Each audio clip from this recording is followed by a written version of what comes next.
te promets d'être loyal et fidèle. Je ne regarderai aucune autre femme, ou je ne regarderai aucun autre homme. Et je ferai tout ce qui relève de mon devoir de femme. Si nous avons des enfants, je ferai tout ce qui relève à mon devoir en tant que mère. Je serai une ménagère.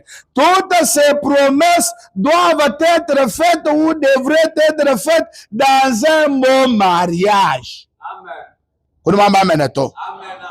Si vous promettez cela à votre mari, sans que cela vienne de votre cœur, vous ne vivez absolument pas correctement avec lui.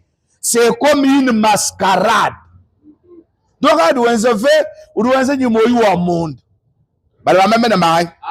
que Dieu vous bénisse.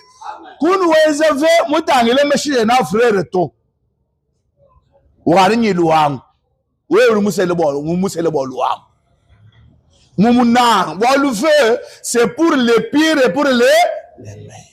Pour les pires et les meilleurs. Qui peut dire les pires et les meilleurs?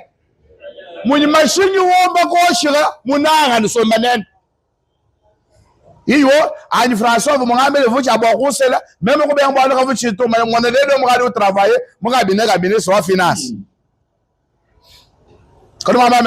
Amen. 89. Et quand nous faisons une promesse à Christ, c'est tout ça, parce que le mariage naturel, c'est le type du mariage spirituel. Vous n'êtes pas réellement marié à cette femme si vous ne faites pas sincèrement vos vœux. Il se peut que vous soyez loyal si vous aimez votre mari quand il atteint 60, 70 ans et que vous ne l'aimez pas comme au début. Alors en réalité, vous êtes simplement en train d'élever ses enfants. Vous voyez? Vous avez 25 ans. Vous avez 80 ans. Amen.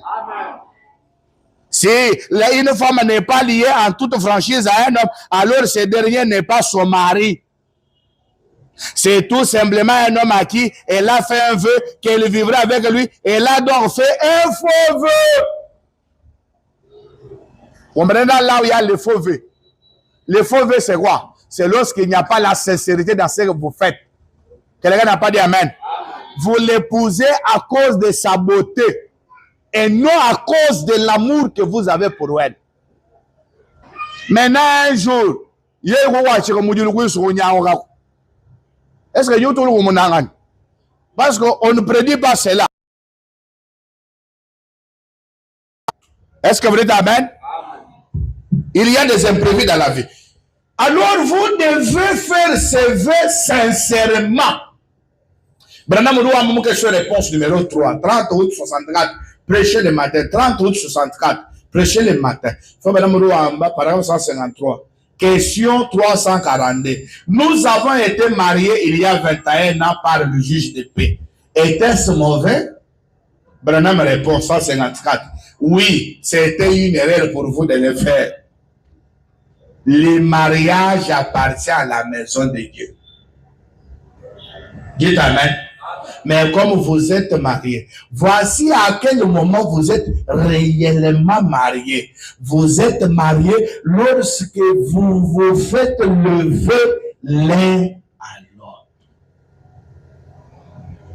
Pour vous dire le mariage, hein? Mariage est bon fait nous benzaï. Mais tout cas, vous avez une cérémonie de mariage qui coiffe ce que vous aviez fait. Lorsque vous vous promettez un mariage, amen, que Dieu vous bénisse, vous pouvez continuer à lire cela. Il y a beaucoup de choses que je peux vous lire. Et c'est assez des cadeaux. Et Branham me dit là, même quand vous faites ces cadeaux-là, ces dons-là, et que la femme refuse, donc elle a un autre amant. Elle ne veut pas être votre épouse. Ses vœux n'étaient pas sincères. Quelqu'un n'a pas dit amen. Allez les lire dans l'unité avait dit 11 février 60, sur le paragraphe 35. C'est là que le prophète le dit. Paragraphe 35. Vous pouvez commencer à 34 pour bien comprendre l'esprit de ce qu'il voulait dire. Il dit, j'ai lu quelques phrases. Si j'étais célibataire et que j'étais fiancé à une femme, je lui enverrai quelque chose, une bague de fiançailles. Ça, c'est un exemple. Et si elle ne la porte pas, cela montre donc qu'elle n'a pas confiance en vous. Alléluia.